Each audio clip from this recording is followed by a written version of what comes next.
हिंदू घटा देश बटा। हिंदू घटना नहीं चाहिए, हिंदू बराबर बढ़ता रहना चाहिए। संत समागम हरि कथा तुलसी दुर्लभ दोय, सुतदारा और लक्ष्मी पापी के भी होए। प्रिय सज्जनों, मेरे सनातनी भाइयों, संतों का समागम, संतों के आशीर्वाद से ही विश्व हिंदू परिषद का उद्भव हुआ। सन 1964 में हुआ।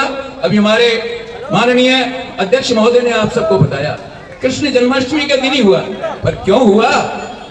यदा यदा हि धर्मस्य ग्लानिर्भवति भारत अभ्युत्थानम् अधर्मस्य तदात्मानं सृजाम्यहम् परित्राणाय साधूनां विनाशाय च दुष्कृतां धर्म संस्थापनार्थाय संभवामि युगे युगे।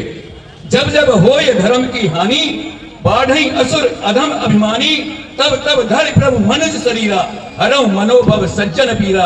अर्थात प्रिय मेरे सनातनी भाइयों बहनों, संतों के आशीर्वाद से, संतों के आग्रह से प्रभु इस पृथ्वी का भार हरण करने के लिए मनुष्य रूप धारण करके आते हैं।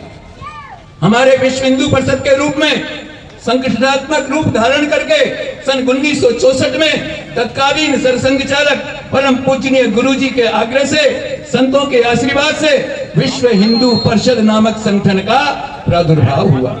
और सन 1964 से आज 2024 हो गया है। 60 वर्ष पूरे होने वाले हैं, कल हो जाएंगे। हमारे विश्व हिंदू परिषद ने संतों के निर्देश में कार्य किया। सबसे पहले नारा दिया, गर्व से कहो हम हिंदू हैं। पहले हम हिंदू कहते हुए कतराते थे, कोई कहता नहीं था हम हिंदू हैं। सब जातियों में बटे हुए थे।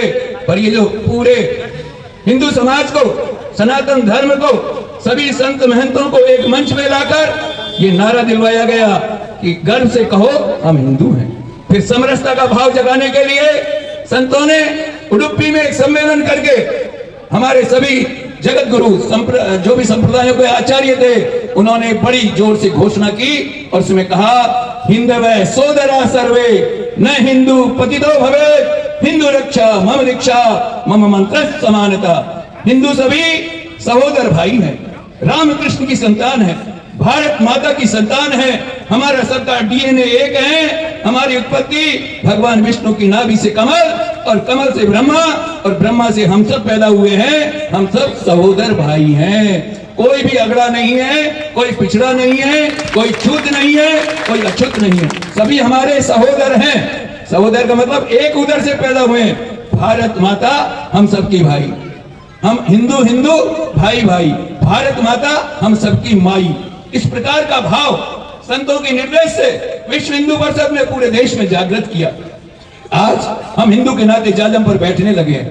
नहीं तो हम पहले अपने आप को कोई ब्राह्मण समझता है, कोई राजपूत समझता है, कोई जाट समझता है, कोई गुर्जर समझता है। पर नहीं, पहले हम हिंदू हैं, सनातनी हैं, उसके बाद किसी जाति और बिरादरी के हैं। ये भाव जागृत करने का काम किसने किया?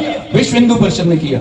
संतों का जो मार्गदर्शन आज मिल रहा है, आशीर्वाद देने आ रहे हैं, वो सब संत पूरे देश में सनातन धर्म का जागरण करने के लिए विश्व हिंदू परिषद के आग्रह से मंचों पे आकर के हम सबको जगाने का कार्य करने लगे। हमारे जो संत हैं सेवा बस्तियों में जाने लगे, छूत अछूत का भाव दूर करने के लिए उनकी बस्तियों में जाकर के प्रसाद ग्रहण करने लगे, मंत्र देने लगे और उनकी सुचिता का कार्य करने लगे। इसलिए बंधुओं, विश्व हिंदू परिषद ने सबसे पहले हमारे समाज को एकत्र करने का एक नारा दिया। उसके बाद गौ माता की रक्षा, गंगा माता की रक्षा, गीता गायत्री की रक्षा, सनातन धर्म की रक्षा, हमारे मंदिरों की रक्षा, मठों की रक्षा, हमारे मान बिंदुओं की रक्षा, हमारे देश की अखंडता एकता बनाए रखने के लिए संतों ने हम सबको जागृत किया। आज पूरे देश में बजरंग दल का कार्यकर्ता गौ तस्करों के सामने बिना हथियार के खड़ा हो जाता है। चाहे बंदूक चले, चाहे उसे जेल जाना पड़े, चाहे उसका मुकदमा लग जाए, पर वो गौ रक्षा करता है। आप रोजाना पढ़ते होंगे, सुनते भी होंगे। और जितने भी हमारे मान बिंदु हैं, जितने भी धर्म के बड़े बड़े मंदिर हैं, मठ हैं, उन सब की रक्षा का दायित्व भी हमारा ही है। प्रिय बंधु, नारी अर्थात हमारी बहनों को पहला फुसला करके विधर्मी लव जिहाद का नंगा खेल खेलता है, उसे रोकने का काम भी बजरंग दल करता है। और बजरंग दल बहनों को वापस लाकर स्वधर्म में वापसी कराता है और अपने ही भाइयों को समझाकर और उसका पुनः पाणी ग्रहण संस्कार कराता है। देश में हर वर्ष लगभग ऐसे 9-10 हजार बहनों को वापसी करवाता है। और हमारे जो कोई भाई लोभ के कारण, लालच के कारण, पैसे के कारण जिन्होंने धर्म परिवर्तन कर लिया है, कोई मुसलमान बन गए हैं, कोई ईसाई बन गए हैं, उन्हें वापस परावर्तन करके अपने मूल धारा में लाते हैं। ऐसे देश में 40 लाख गौवंश की रक्षा करते हुए और लगभग 10 लाख हिंदुओं की वापसी करवाई है। 1 लाख हिंदू जो आपके नजदीक में अजमेर है, जो हमारे चौहान वंशीय राजपूत थे, मगरा, मेवाड़ा, काठार, चीता, इन सबको वापस जो मुसलमान बन गए थे, धर्म प्रसार का हमारा एक कार्य है, परावर्तन करके वापस हिंदू बनाया, रोटी बेटी का व्यवहार प्रारंभ किया। आपके नजदीक में है, उसका नाम है ब्यावर परियोजना। उसके पास में थोड़ा सा आगे बढ़ेंगे, बांसवाड़ा है। बांसवाड़ा में लगभग 50,000 परिवार जो ईसाई बन चुके थे, उनको वापस हिंदू बनाया। वहां पर हमारे 300 विद्यालय चलते हैं, 20 छात्रावास चलते हैं, 200 संस्कार केंद्र चलते हैं और आज तक 15 वर्षों में कोई भी दोबारा ईसाई नहीं बना, वापस परावर्तन किया। सैकड़ों कार्यकर्ता हमारे उसमें लगे हुए हैं। और प्रिय बंधुओं, माताओं को, बहनों को जोड़ने के लिए दुर्गा वाहिनी मातृशक्ति संगठन है। अपने परिवार की बहनों को, माताओं को उससे जोड़िए। बजरंग दल के नाते 18 वर्ष से 35 वर्ष की आयु के युवा हैं, उन्हें बजरंग दल में जोड़िए। राष्ट्रीय स्वयंसेवक संघ की शाखाओं में अपने बच्चों को भेजिए, जिनसे वो शौर्यशाली बन सके, शोषणशाली बन सके। इस प्रकार का भाव जागृत करना विश्व हिंदू परिषद का कार्य है। इसलिए हिंदुओं, जगो, जगाने के लिए विश्व हिंदू परिषद गांव-गांव, ढाणी-ढाणी पर जा रहा है।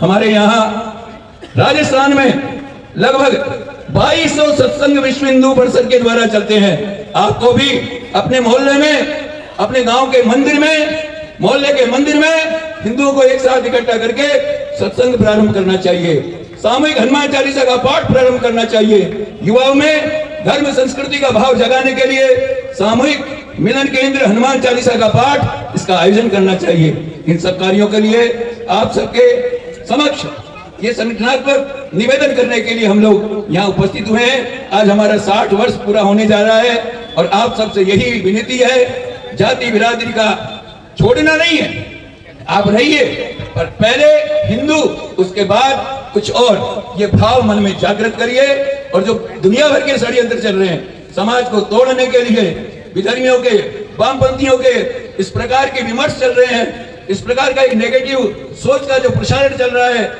वर्तमान युवाओं को, हमारे समाज को भ्रमित करने का कार्य चल रहा है, उससे बचना चाहिए। और एक सबका जो जवाब है वो है सनातनी हिंदू बनकर के रहना। हिंदू घटा देश बटा। हिंदू घटना नहीं चाहिए, हिंदू बराबर बढ़ता रहना चाहिए। अपने भाव, अपने संस्कार, अपनी संस्कृति की रक्षा का संकल्प लेना चाहिए। इसी के साथ मैं ज्यादा समय नहीं लेकर अपनी वाणी को विराम देता हूं। जय श्री राम, जय भारत माता।